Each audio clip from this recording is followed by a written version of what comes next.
al Evangelio según San Mateo, al capítulo 1, verso 18 en adelante.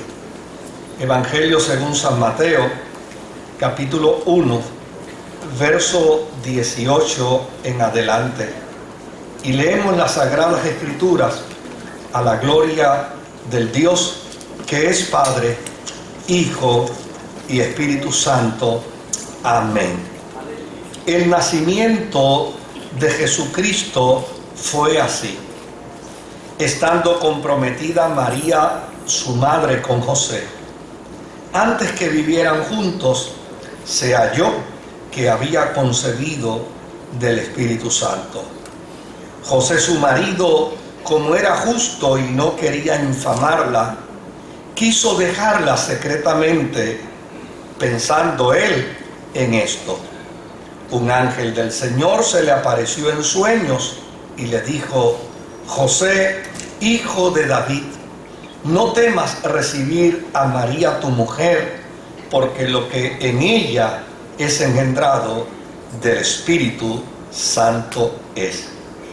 Dará a luz un hijo y le pondrás por nombre Jesús, porque él salvará a su pueblo de sus pecados. Todo esto aconteció para que se cumpliera lo que dijo el Señor por medio del profeta: una virgen concebirá y dará a luz un hijo, y le pondrás por nombre Emmanuel, que significa Dios con nosotros. Que el Señor añada bendición a su santa y bendita palabra.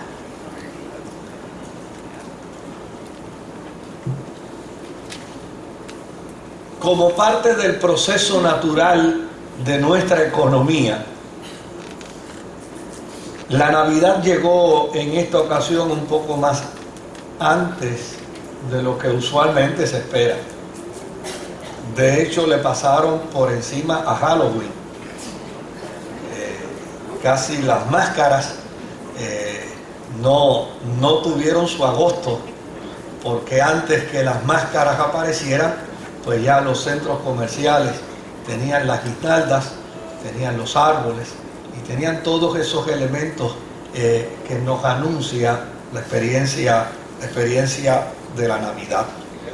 Y desde luego no deja de ser una experiencia bonita, no deja de ser una experiencia agradable, no deja de ser una experiencia, obviamente, que en alguna medida a todos y a cada uno de nosotros nos entusiasma.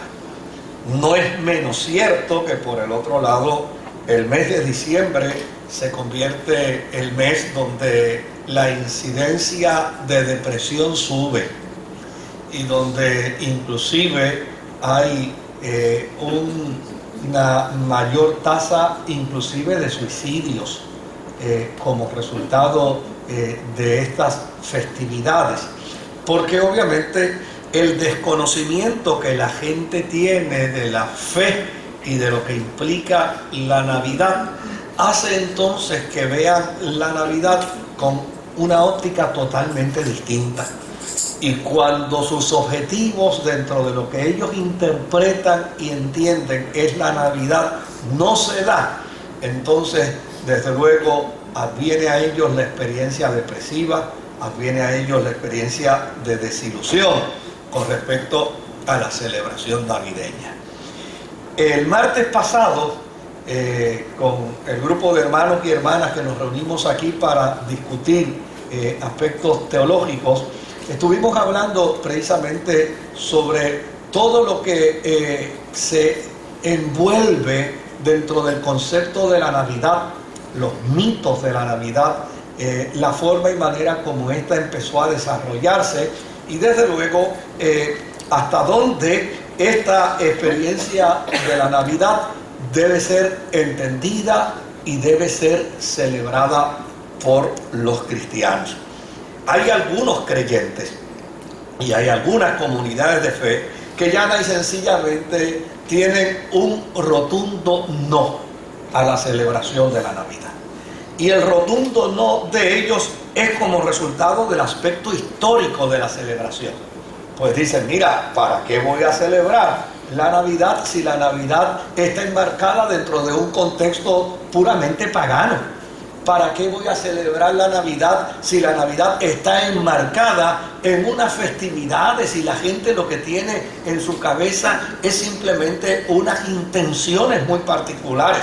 Si usted invita a la gente a buscar un sinónimo de Navidad en un sinnúmero de experiencias, probablemente usted se va a sorprender de lo que es Navidad en la psiquis de algunos individuos. Por ejemplo, usted le pregunta a mucha gente qué es Navidad y piensa en arroz con dulce. Relacióname a Navidad y piensan en lechón asado, o en pasteles, o en ron, o en cerveza. Pero muy poca gente va a vincular la experiencia de la Navidad con lo que esto implica realmente. Mire, no podemos negar que antes de la celebración de la Navidad, el mundo celebraba y realizaba cultos paganos al sol y a otras deidades. Y desde luego, pues cuando la fe cristiana empezó a entrar a estos territorios en su campaña evangelizadora, pues ya y sencillamente se toparon con el problema. ¿Qué hacemos con los egipcios? ¿Qué hacemos con los griegos que celebran en la experiencia pagana, celebran el culto al sol o celebran el culto al nacimiento del río de Egipto? Pues ya y sencillamente la iglesia entendió que lo propio era que en lugar de darle adoración a las criaturas, comenzaran a adorar ¿a quién? Al Creador. Y es como consecuencia de ello que entonces la iglesia entiende en aquel entonces que hay que promover una experiencia de vida cristiana. Y lo que hicieron fue sustituir, por ejemplo, ese concepto del Adviento, ese concepto de la Epifanía, ¿verdad? Que era lo que los paganos creían que era el momento en que el sol aparece, en el que el sol emerge. Pues la cristiandad en aquel entonces dijo, mira, en lugar de poner a esta gente a celebrar el nacimiento del sol, vamos a ponerlos a celebrar el nacimiento del sol de justicia. Y entonces, como resultado de ello, eliminaron el concepto del solsticio y desarrollaron el programa de la Navidad. Y desde luego, usted tiene el perfecto derecho para excusarlos o no excusarlos. Pero históricamente hablando, la cristiandad lo que quiso fue, en alguna medida, fue eliminar el concepto de las religiones paganas, sustituyendo estas expresiones paganas por expresiones puramente cristianas. Ahora, la cristiandad también ha sido responsable de que una celebración de la Navidad que busque el mensaje bíblico dentro del contexto de esta celebración, pues la haya dejado perder, porque le hemos permitido el espacio al comercio y le hemos permitido el espacio a la cultura, y la iglesia no debería estar inducida por la cultura. La iglesia debería, por el contrario, llevar a la cultura a la experiencia de la fe.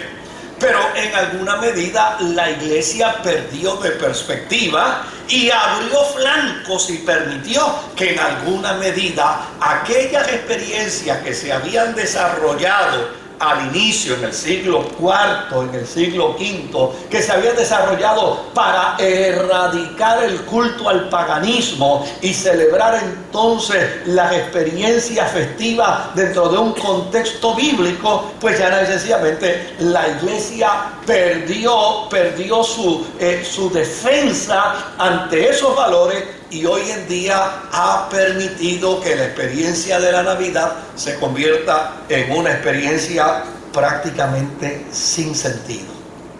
Ahora, ¿Qué nos dice el mensaje bíblico con respecto a la Navidad? ¿Qué es lo que nos dice la palabra de Dios? Porque tal vez la gente religiosamente no quiera celebrar la Navidad. Está muy bien. Si hay alguien que dice, yo no la celebro, punto, porque para mí sigue siendo una experiencia pagana, pues fantástico, ese es un perfecto derecho que en la reflexión cristiana cualquier individuo tiene. El que no quiera celebrar la Navidad tiene el perfecto derecho a no celebrarla. Le aseguro que se va a economizar un poco de dinero y se va a economizar otras cosas más. Así que no hay nada malo con no celebrarla. Ahora, déjeme decirle algo. Si la vamos a celebrar, la tenemos que celebrar con sentido bíblico.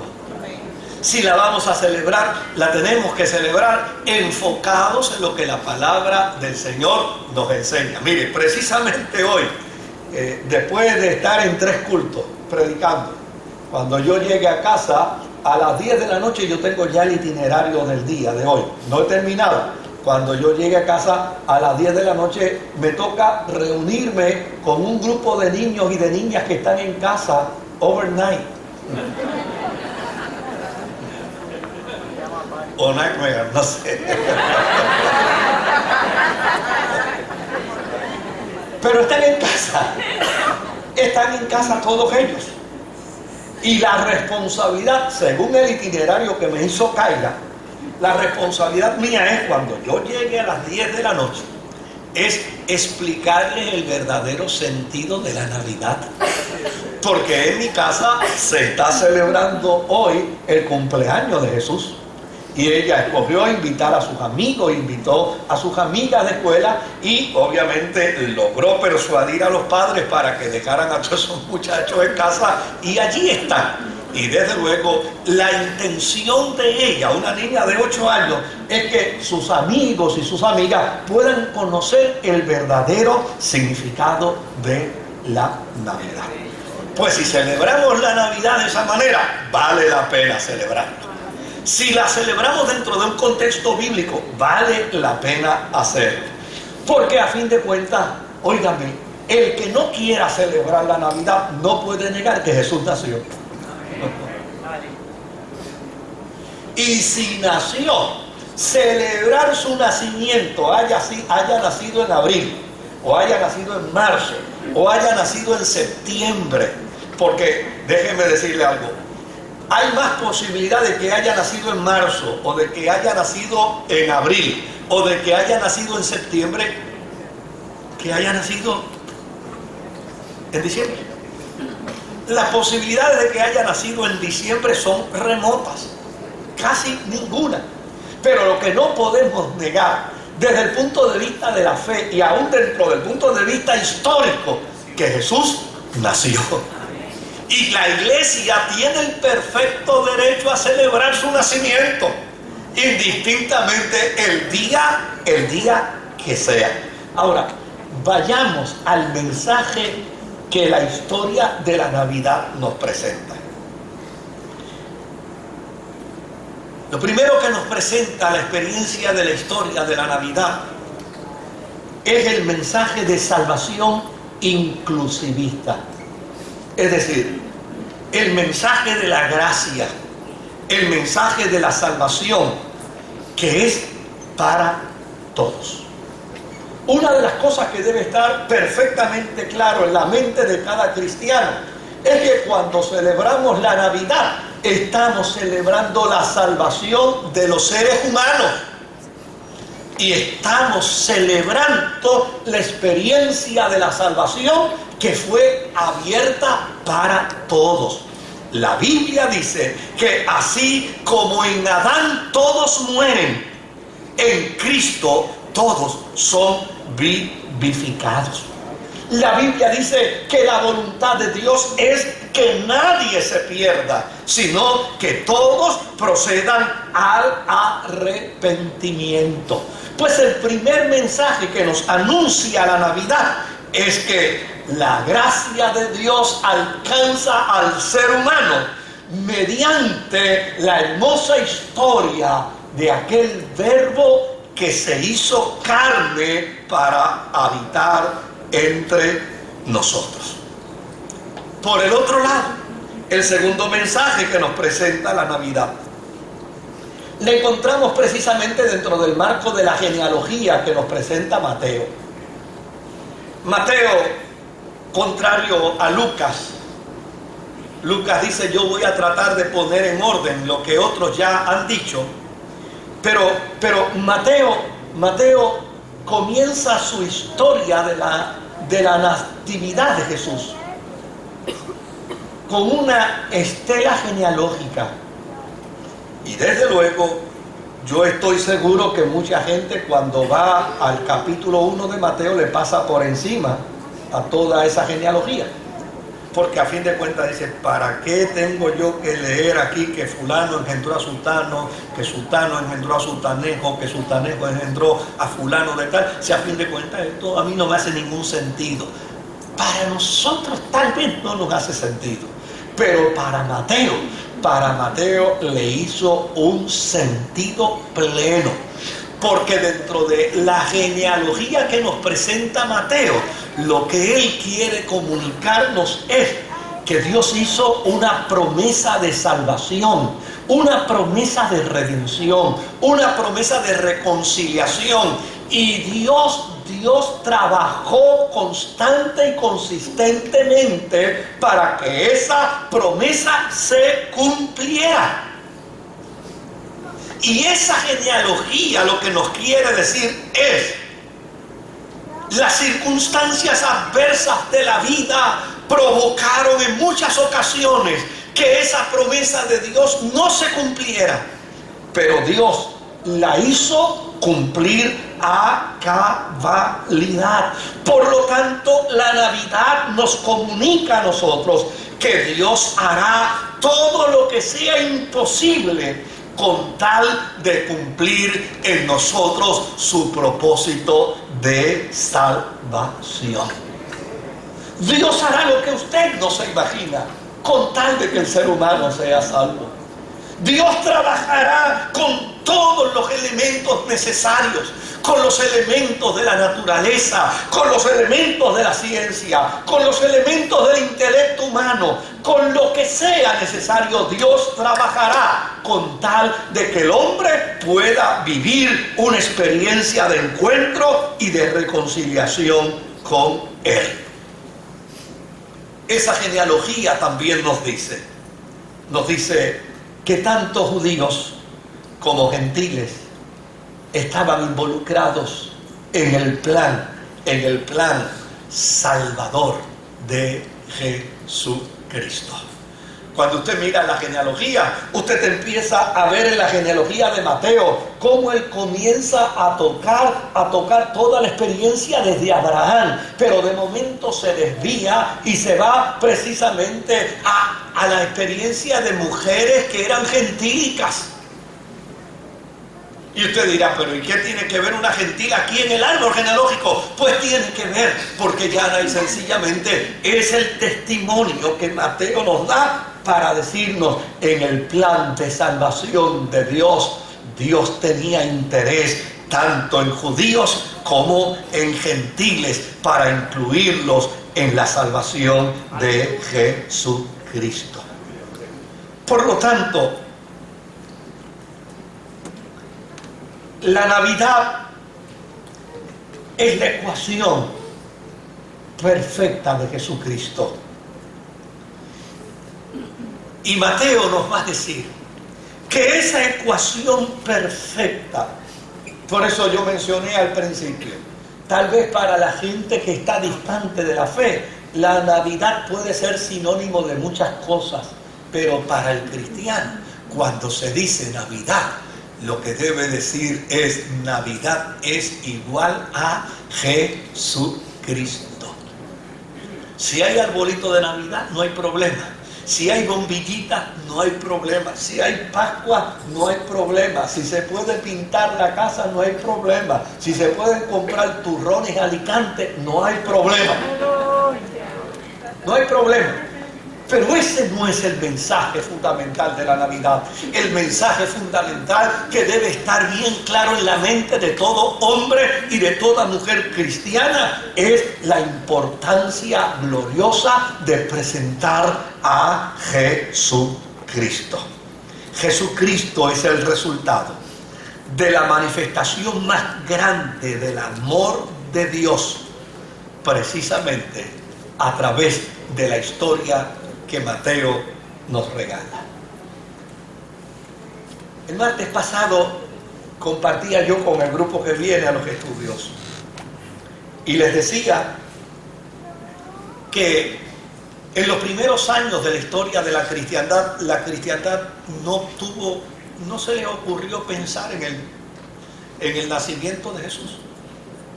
Ellos nunca hablaron del nacimiento. Los primeros años de la cristiandad lo que se predicaba era la resurrección de Jesucristo, no era el nacimiento. Por una sencilla razón, porque los judíos no celebran el nacimiento. O sea, en el mundo antiguo la celebración del nacimiento no era parte de la experiencia de la familia. Por lo tanto, a nadie se le ocurrió pensar que había que celebrar el nacimiento de Jesús. Lo único que la iglesia predicaba era su resurrección. Lo único que la iglesia proclamaba fue el bendito día cuando 3 días después de muerto Dios le resucitó de entre los muertos. Pero se pasaron 1 año predicando de la resurrección, 2 años predicando de la resurrección, 3 años. Pero a la medida que se distanciaban del lugar donde había acontecido la resurrección, se daban cuenta de algo. Y es que en la medida en que se distanciaban, se quedaban sin otros argumentos que eran importantes para probar que Jesús era el Mesías. Por lo tanto, se fueron a averiguar. Empezaron a indagar. Ven acá, nosotros hablamos de la resurrección de Jesucristo, pero ¿qué más hay de Él?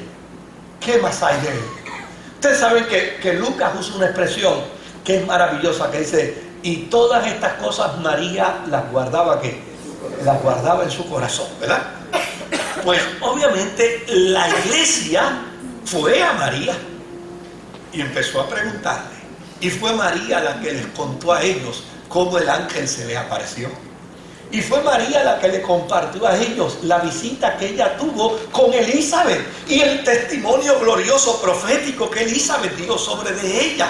Y fue María la que contó, porque obviamente era María la que guardaba todas estas cosas en su corazón. Tuvo que haber sido María la que contó cuando se perdió a los 12 años de edad. Tuvo que haber sido María la que dijo que cuando lo encontró estaba rodeado de los religiosos de su tiempo, de los maestros de su tiempo, maravillados por la forma y manera como él discurría en las escrituras.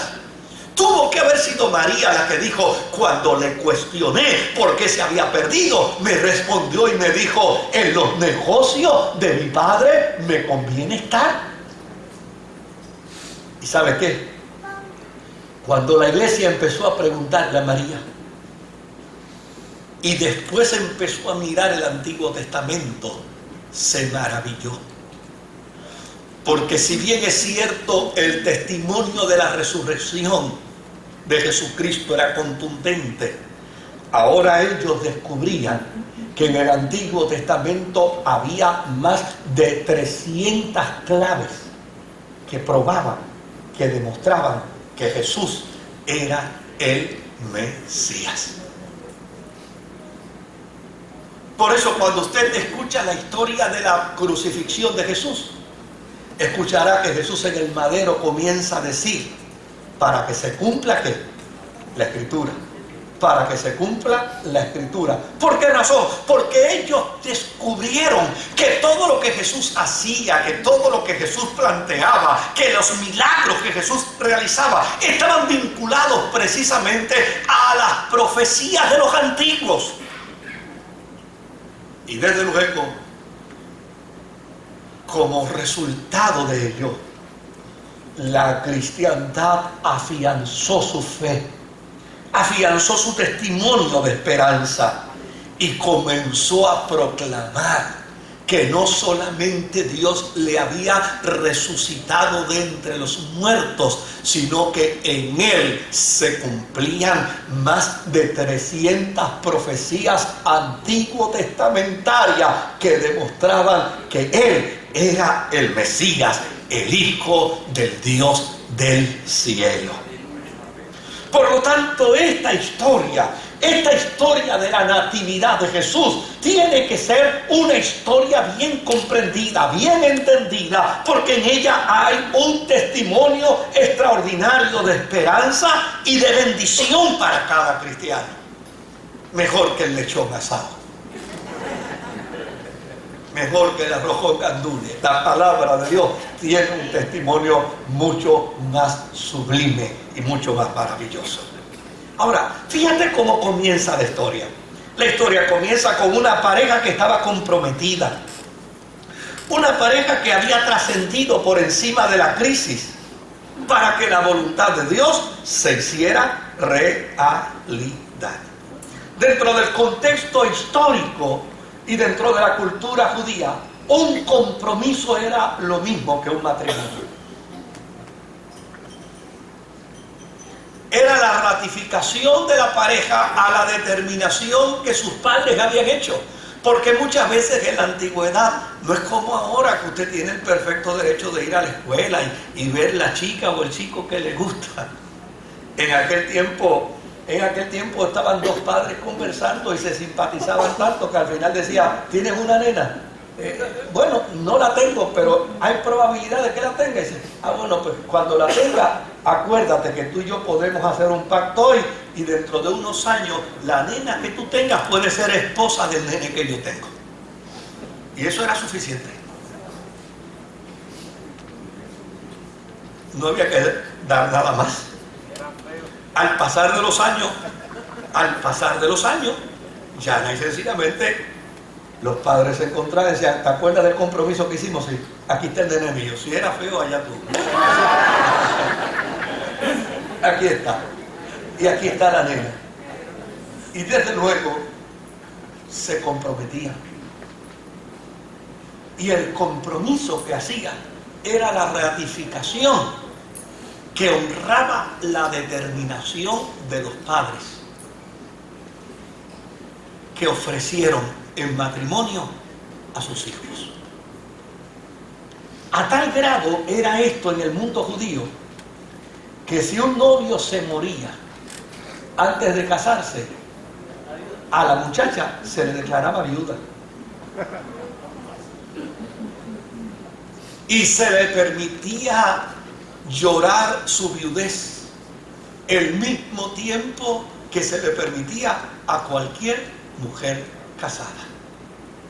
Ahora, la historia comienza diciéndonos que esta pareja, José y María, estaban comprometidos, pero dentro de ese compromiso que tenían, ellos trascendieron por encima de la crisis que vino a su vida como resultado del plan y del propósito de la voluntad de Dios para con ellos. Dios había visto en María cualidades de una mujer digna, de algo con toda honradez. Hace unos años atrás, yo conversaba con un amigo sacerdote católico, y dentro de la conversación que tuvimos me dijo: Moisés, esta postura que siempre ha existido antagónica entre católicos y evangélicos bajo los argumentos de que ustedes no aman a María, ¿qué opinión yo debo escuchar de ti sobre el particular? Le digo que eso es lo más injusto que ustedes puedan señalar contra los protestantes. Totalmente injusto, totalmente desarticulado. Nosotros tenemos respeto y admiración por María. Nuestro respeto y nuestra admiración por ella probablemente sobrepasa la que muchos católicos tradicionales tengan. Porque el respeto y la admiración de ustedes como católicos depende de su virginidad. Nosotros la respetamos y la admiramos aun cuando entendemos que al presente no es virgen.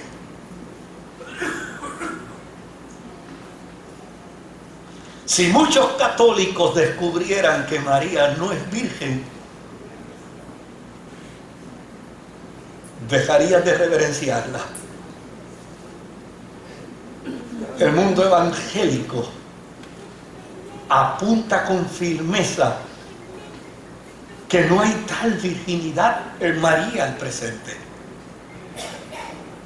pero a la misma vez declara que cuando el cielo miró hacia Belén de Judea, no encontró a una mujer más digna que María.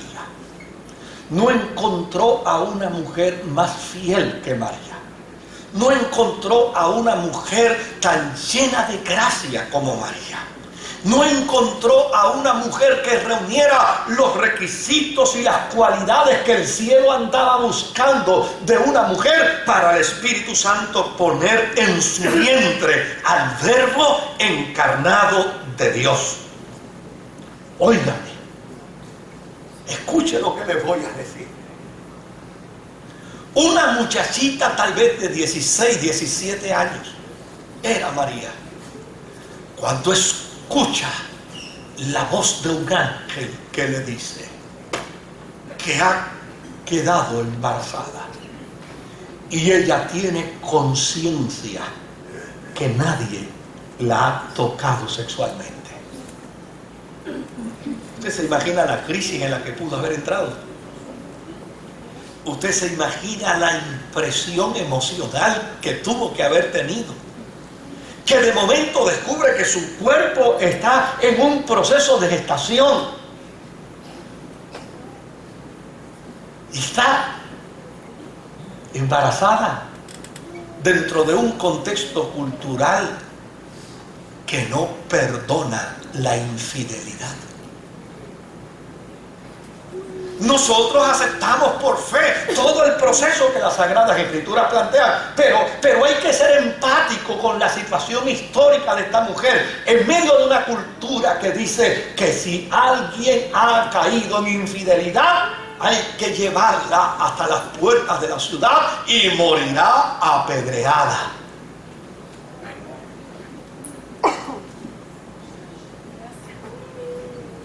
Allí está aquella niña de 16, 17 años, escuchando el mensaje de un ángel que le dice: mira, Dios te ha escogido a ti.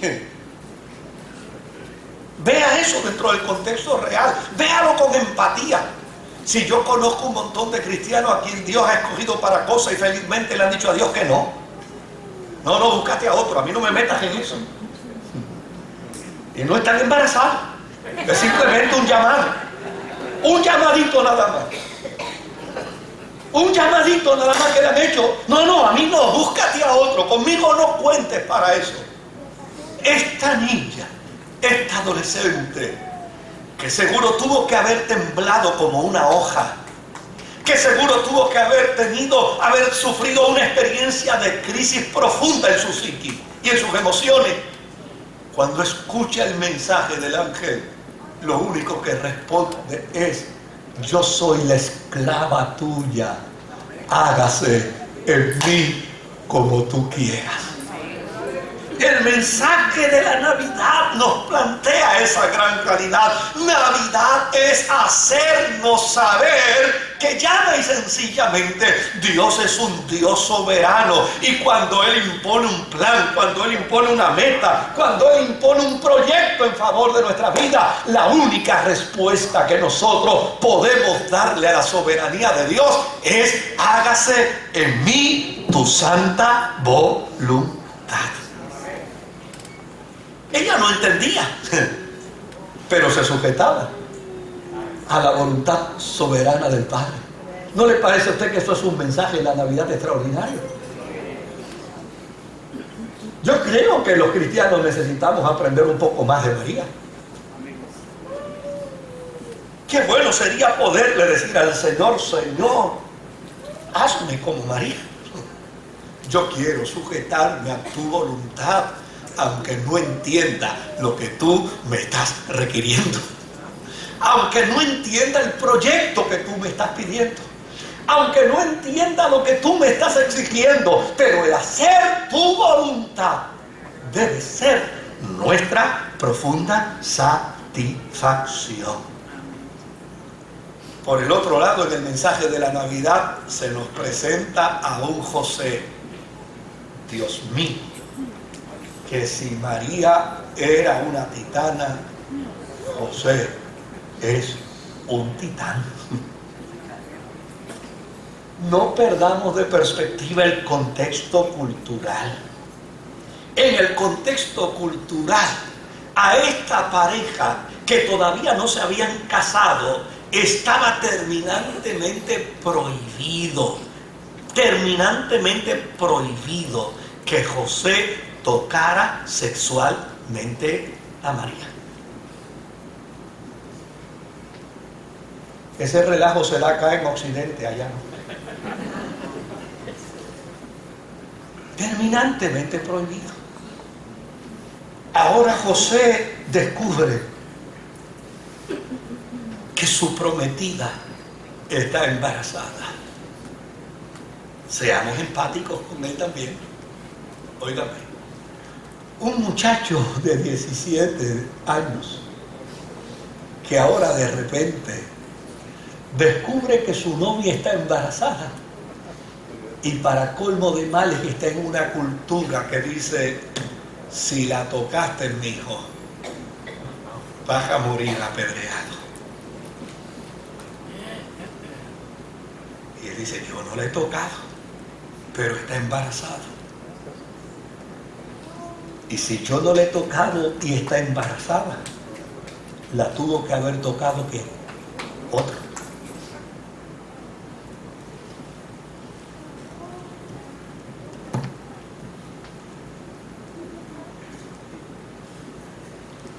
¿En qué encrucijada estaba José? Bueno, yo me puedo defender. Allá ella se lo buscó, ese es su problema. Yo con decir que no fui yo es suficiente. Y que me lleven a las puertas de la ciudad y los ancianos me juzguen. Yo voy a decir que no fui yo, que no fui yo, que no fui yo. Y probablemente ella misma diga que no fui yo. Ahora, cuando ella cuente la historia, vamos a ver cómo se la va a arreglar. Pero sin embargo, me llama la atención del planteamiento de Mateo. José no quería difamarla. Prefería asumir un rol de responsabilidad.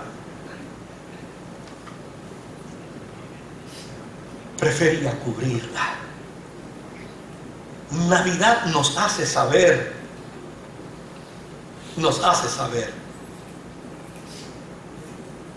que una de las responsabilidades cristianas es cubrir las faltas del ser que se ama.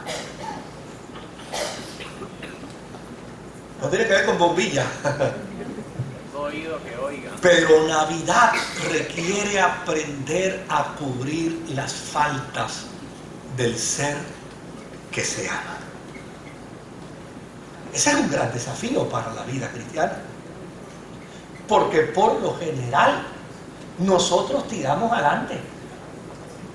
Yo tenía un amigo que una vez vino a una consejería y cuando terminó de hablar le tuve que decir: óyeme, la forma como tú percibes el amanecer y el salir de tu casa es la forma más impía que yo he escuchado en todo discurso humano. Me dijo: ¿por qué? Le digo: pero tú no acabas de evaluarte bien. Mira lo que me dijo. Me dijo: pastor, yo me levanto por las mañanas y ya usted verá cómo yo le voy a hacer la metáfora de cómo es que yo me levanto por las mañanas. Yo me levanto por las mañanas y lo primero que yo hago es que abro la gaveta de mi vida y agarro el puñal y me lo pongo en la boca, porque voy para la selva y salgo de mi casa con el cuchillo en la boca para la selva. Pero me parece que eso es lo más impío que uno puede escuchar de una persona. No digo que había orado, no digo que había escrito la escritura, no digo que había meditado en el Señor, no, salió de su casa con el cuchillo en la boca para entrar a la selva.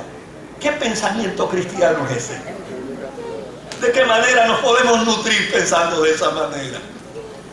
José José da cátedra para decirnos a nosotros: si amas, cubre al ser que amas. Cúbrelo. No lo difames. No hables mal de él o de ella. Cubre al ser que amas. No caigas en la trampa de exponer a la persona que amas. José es un especialista en ese proceso. Navidad nos hace entender la buena disposición de un hombre que atrevió prestarle a Dios lo que podía resultar en su indignidad. Cuando el ángel le habló y le dijo: mira, no temas tomar a María como tu esposa, porque lo que está en su vientre del Espíritu Santo es. Óigame, esto habla de un hombre que está dispuesto a sujetarse al propósito y a la voluntad de Dios por encima de los prejuicios de una sociedad. Esto es lo que nos dice la Navidad en el contexto bíblico. La Navidad nos plantea la realidad de que llana y sencillamente cuando el ser humano prueba a Dios tener un corazón noble y prueba a Dios tener una buena disposición para sujetarse a su voluntad, el cielo siempre contará con él en cualquier tarea, en cualquier función que el Dios del cielo quiera crear en medio de los pueblos. Note bien que el profeta Miqueas dice: mas tú, Belén Efrata, podrás ser probablemente la más insignificante, podrás ser probablemente la más ignorada, pero ante los ojos de Dios ni eres la más ignorada, ni eres la más insignificante, porque de ti nacerá el Salvador. Y es extraordinaria la historia que nos presenta Mateo, porque recoge dentro de todo ese proceso, dentro de toda esa genealogía, dentro de toda esa historia, que llana y sencillamente Dios escogió a José y a María porque vio en ellos cualidades extraordinarias que estaban listas para ponerse a la disposición del servicio eterno de Dios. Por eso el ángel se le apareció. Por eso el ángel habló con los dos. Por eso el ángel trabajó con ellos. Navidad significa que todo lo que Dios promete lo cumplirá.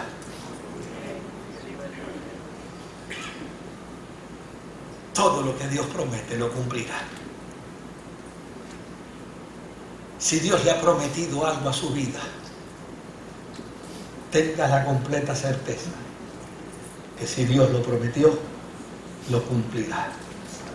Y si no lo cumple es porque Dios no lo prometió. Se lo prometió cualquiera.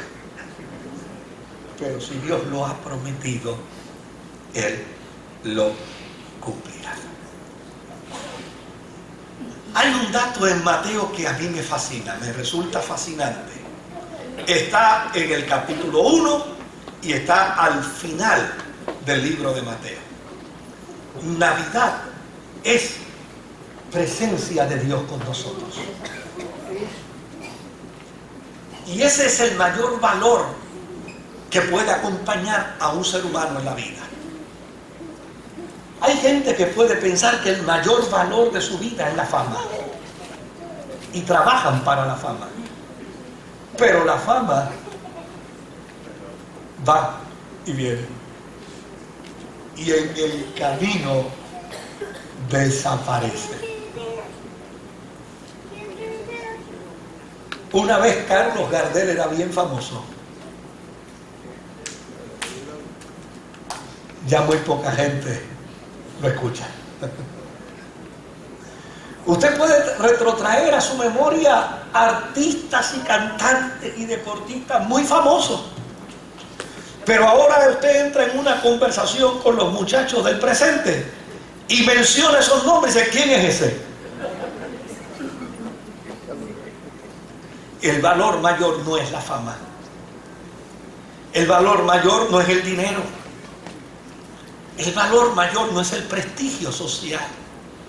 El valor mayor que puede poseer un ser humano es una conciencia plena de la presencia de Dios en su vida, no importa cuáles sean las circunstancias. Y me encanta, porque el ángel cuando está hablando con José, obviamente el ángel fue muy capaz y muy cortés en el mensaje con José, porque a fin de cuentas no solamente le está dando una noticia que le provoca crisis, sino que le va a hacer saber, no te preocupes, porque esa criaturita que va a nacer, como es producto del Espíritu Santo, no tiene vínculos paternos con nadie en la tierra, pero el cielo te otorgará a ti el derecho de ser su papá. Ese es el gran misterio de la historia de la natividad. Una criatura que es producto del Espíritu Santo. Y desde luego, alguien probablemente se preguntará, ¿y cómo fue producto? Pues mire, el Dios del cielo que nos hizo a nosotros y que nos formó del polvo de la tierra, fue capaz de utilizar todo el proceso natural de una mujer para quedar embarazada. El Espíritu Santo utilizó todo el proceso natural para que ella quedara embarazada. Eso es lo que quiere decir el testimonio de la natividad. Pero fíjese, en la cultura de Israel,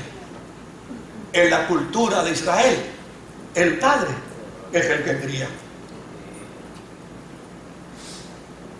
Y en la cultura romana, el padre es el que cría. De hecho, hay un proceso interesantísimo con respecto a la adopción en la cultura romana antigua. Y en este caso, en el caso judío, si tú le pones el nombre, tú eres el papá. Eso plantea la cultura. José, el nombre se lo vas a poner tú. Pero el nombre va a tener un significado especial. El nombre por el cual vas a llamar a esta criatura es Emmanuel, que significa Dios con nosotros. Me encanta la tesis de Mateo, porque desde el comienzo hasta el final, cuando uno está leyendo el último capítulo de Mateo, me parece que es el capítulo 28 de Mateo, cuando uno está leyendo los últimos versículos, aparece Jesús ya resucitado, diciéndole ahora a sus discípulos, he aquí yo estaré con vosotros todos los días de vuestra vida hasta el fin del mundo. Es decir, que desde el primer pasaje bíblico hasta el último pasaje bíblico de Mateo, Navidad significa Dios está con nosotros. Por lo tanto, en la experiencia de la Navidad, usted y yo no podemos perder de perspectiva ese testimonio. Dios está con nosotros. Y Dios está con nosotros cuando hay chavo. Y está con nosotros cuando no hay dinero. Y Dios está con nosotros cuando hay salud y está con nosotros cuando la salud escasea. Y Dios está con nosotros cuando no hay problemas y está con nosotros cuando hay problemas. Y Dios está con nosotros cuando las circunstancias son favorables y cuando ellas son desfavorables. Él no nos abandona. Navidad es proclamar consistente y constantemente: Dios está con nosotros.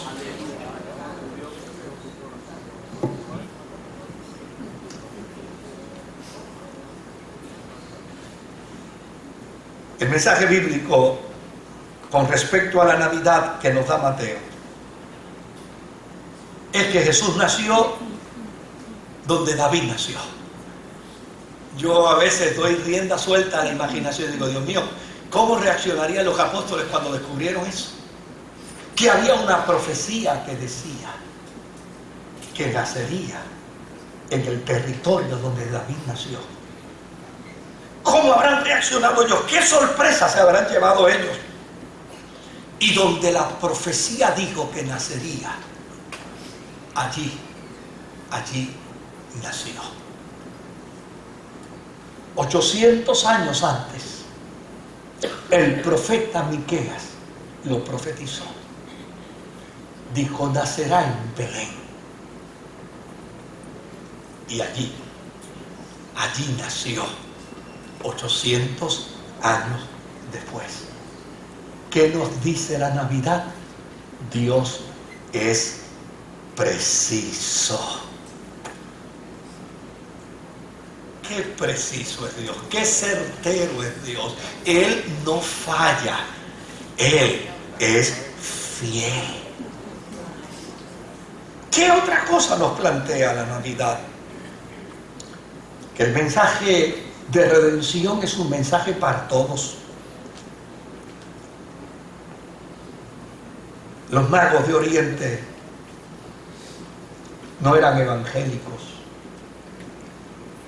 Los magos de Oriente practicaban un concepto de astronomía llena de superstición. Cuando uno lee la historia de la conducta de los magos de Oriente dentro de su contexto medo-persa, uno descubre que llana y sencillamente esta era una gente que estaba imbuida en un marco supersticioso. Pero el Evangelio es para todos. La luz del Evangelio tiene que alumbrar en los lugares más oscuros y tiene que alumbrar las conciencias más llenas de tinieblas. Los magos de Oriente saltaron de las estrellas al Evangelio. Es una pena que hay evangélicos que saltan del Evangelio a otras cosas y en el camino se estrellan. Pero los magos de Oriente no se habían encontrado todavía con Él. No habían tenido una experiencia de encuentro con Él. Y mira lo que andan diciendo en el camino. Su estrella hemos visto en el Oriente y venimos a adorarle. Navidad es sumisión total y absoluta para adorar al que nació en Belén. Mateo incluye otra historia más. La historia de Herodes el loco. Un individuo que llana y sencillamente estaba emocionalmente desquiciado.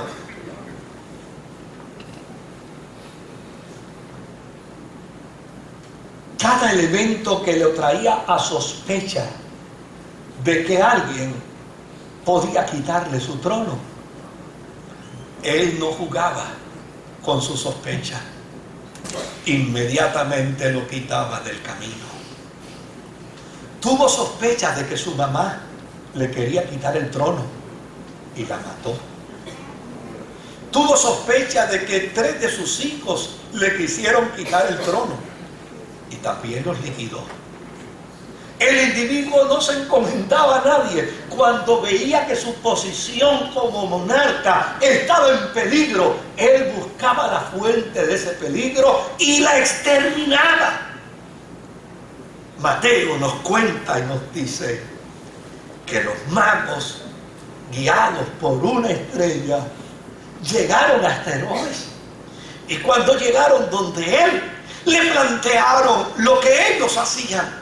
Venían de la tierra de los medos, buscando a un rey que había nacido. Su estrella la habían visto y ahora querían adorarle.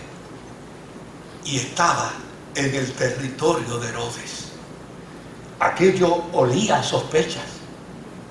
aquello tramaba inseguridad para el monarca.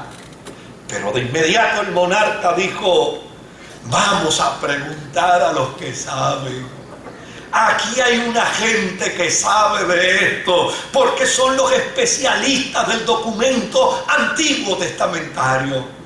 Fueron a preguntarle a la religión de su tiempo, y la religión reconoció que nacería, y que tenía que nacer como era profetizado por el libro del profeta Miqueas. Pero a fin de cuentas, a ninguno de los religiosos se le ocurrió decir: quiero acompañarlos a ustedes, porque si nació, queremos también adorarle. Lo que quiere decir, queridos, lo que nos plantea la Biblia con respecto a la experiencia de la celebración de la Navidad, es que quien celebra la Navidad sin postrarse ante el Mesías es como una brújula con agujas rotas. No sabe marcar senderos, no sabe hacia dónde va. La indiferencia religiosa. Por eso la iglesia necesita levantar su voz. Querido, yo con toda honradez, hay gente que me puede preguntar: pero pastor, ¿y por qué ponen un árbol de Navidad en la iglesia? Pues lo ponemos porque lo ponemos. Porque está ahí. Está ahí. El pastor Nestalí Rosario se le ocurrió comprarlo y lo mandó a poner ahí. Culpa de él, culpa de él. Es asunto de él. No sé si es que Josita no lo deja ya, pero es que él no la. ¿Pero por qué? Mire, a fin de cuentas eso no tiene ninguna importancia ni ninguna relevancia. Lo que es preocupante y lo que debe ser preocupante para el asunto de la fe es cómo la celebro.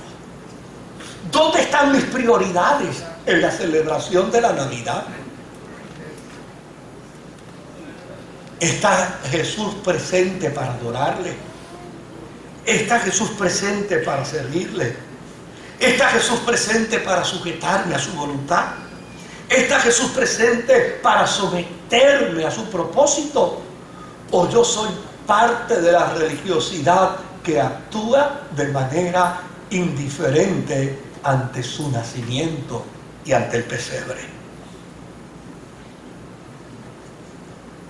Navidad nos presenta un mensaje bíblico extraordinario. Y sabe que nos dice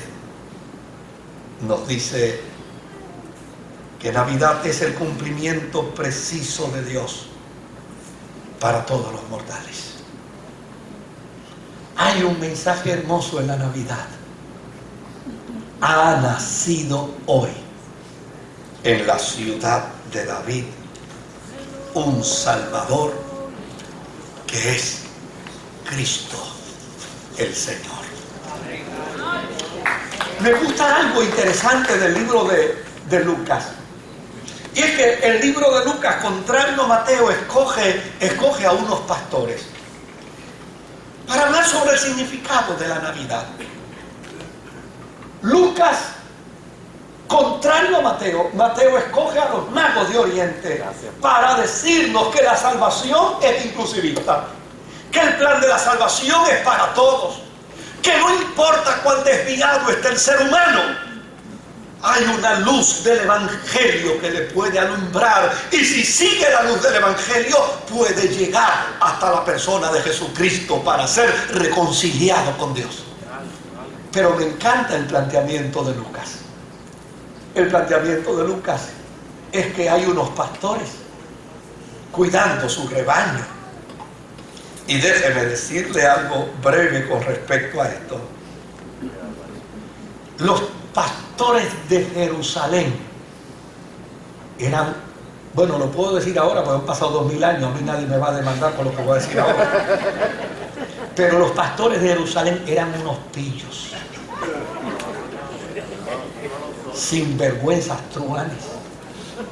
Los pastores de Jerusalén se robaban las ovejas y después le decían al dueño de las ovejas: óyeme, anoche vino una auría de lobos y atacó el rebaño y nos mató 3. Mentiras. La habían vendido en el mercado negro. Eran truhanes. Les encantaba vivir de la tramposería.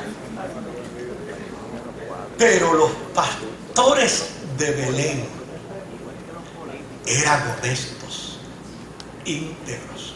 Imagínense que en la investigación histórica se ha descubierto que tenían un sistema de cooperativismo. Los pastores de Jerusalén vivían, óigame, en un sistema totalmente capitalista. Pero los de Belén tenían un sistema cooperativista y se reunían 7 pastores, y cada uno tenía 100 ovejas, y entonces había que cuidar a 700 ovejas. Pero para no hacerse la vida difícil, para no hacerse la vida imposible, ¿sabe lo que ellos determinaban? Se va a quedar uno por noche y uno va a cuidar todas las ovejas. ¿Se acuerdan cuando Jesús, una vez estando entre los discípulos, dijo: yo soy el buen pastor, y el buen pastor su vida da por las ovejas? Los pastores de Belén tenían como consigna: ningún animal feroz se llevará una oveja nuestra, primero lo destruimos. ¿Se acuerdan de David? Cuando se enfrentó a Goliat, ¿qué fue lo que dijo? Cuando a mí viene un oso y me lleva una ovejita, se equivocó. Se buscó un problema el oso conmigo, porque yo me voy detrás de él, peleo con él hasta que le quito la oveja. Esa era la fama de los pastores de Belén. Ahora, mire que era muy interesante.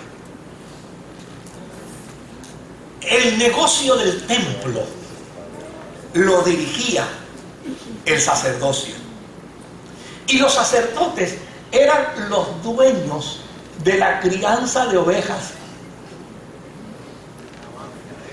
Pero para ser cónsonos con la tradición y la cultura, ¿sabe dónde ellos tenían sus granjas de cuido pastoril? No las tenían en Jerusalén, porque en Jerusalén los pastores tenían mala fama. La tenían en Belén.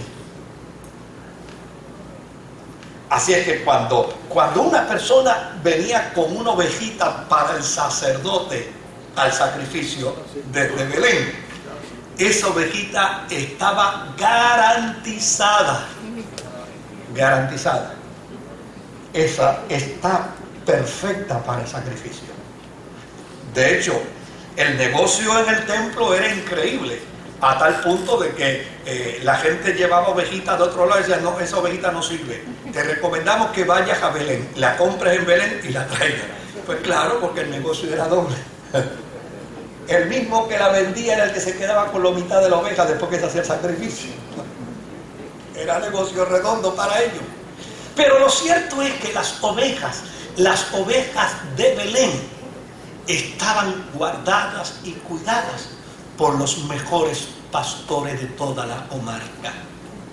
Y cuando el sumo sacerdote llamaba a los pastores de Belén preguntándole por una oveja perfecta, los pastores de Belén sabían decir cuál era la oveja perfecta. Ahora, ¿qué nos dice Lucas? Navidad significa que el mundo supo reconocer que Jesús era la oveja perfecta. ¿Qué nos dice Lucas? Que Jesús nació en Belén, y cerca de Belén había unos pastores cuidando sus rebaños. Y cuando Jesús nació, inmediatamente los ángeles le hicieron saber a los pastores que había nacido allí en Belén el Salvador. Y ellos corrieron hacia el pesebre. Y cuando vieron a Jesús, dice que ellos se postraron y le adoraron. Lo que quiere decir es que los pastores que reconocían la perfección de la oveja no dudaron en entender que allí en el pesebre estaba el Cordero de Dios que quita el pecado del mundo. Navidad es eso, querido. Navidad es eso. Ahora yo no le voy a decir a usted que vote el güiro. No vote el güiro, manténgase con el güiro. No vote las maracas, tenga las maracas. No vote el cencerro, ni vote tampoco la guitarra o el cuatro. No le voy a decir a usted, no celebre, no, celebre la Navidad, pero celebre la Navidad con conciencia bíblica. Celebre la Navidad entendiendo que Navidad significa que ha nacido el Salvador del mundo. El Cordero de Dios que quita el pecado de la humanidad. Y cuando celebramos la Navidad con conciencia y cuando celebramos la Navidad con entendimiento bíblico, óigame, usted se puede sentar a comerse el pastel, se puede sentar a comerse el pedazo de lechón, el Señor los ayude.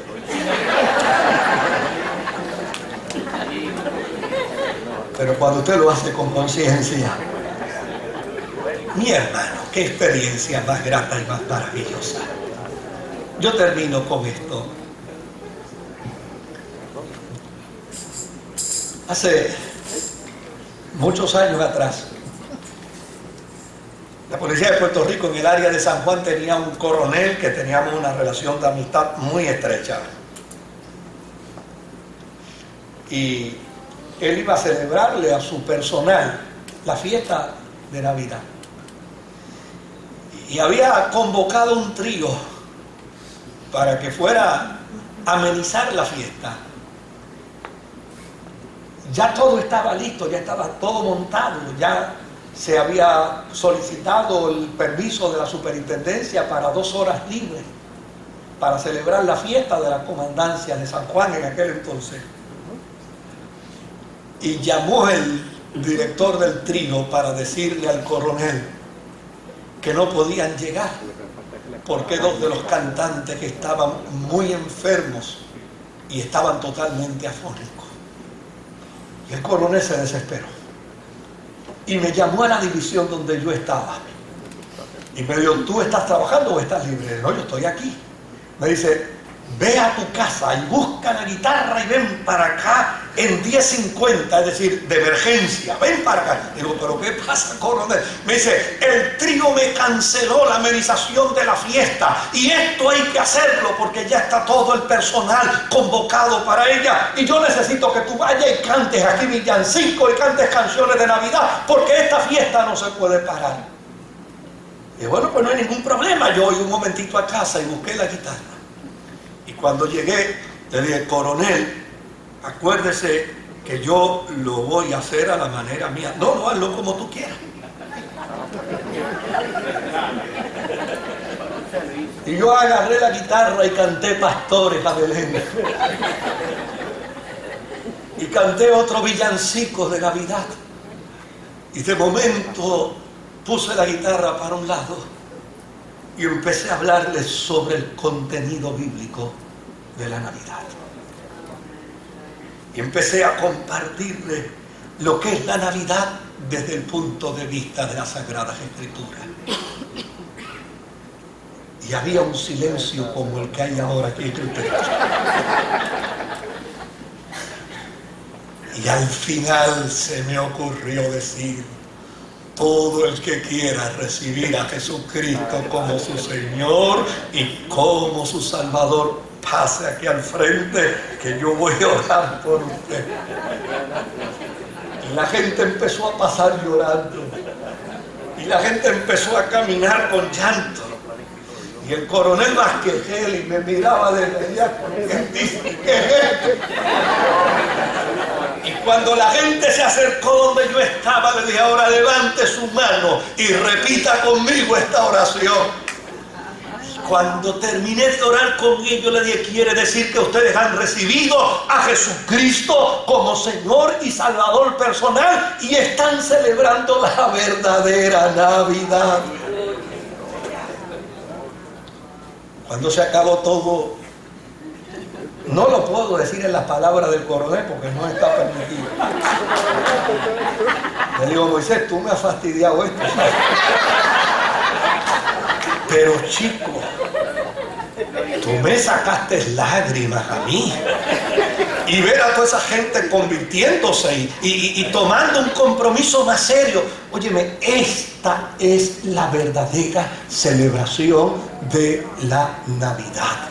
Yo lo desafío. Aprovechen su trabajo, aprovechen su casa, aprovechen su calle, aprovechen con sus amigos, aprovechen con todo el que se encuentre de frente, con aquel que le diga Merry Christmas, con aquel que le diga Holiday. Esto no es cuestión de holiday, esto es cuestión de decirle: ha nacido en la ciudad de David un Salvador, el Cordero de Dios, que quita los pecados del mundo. Que el Señor me los bendiga.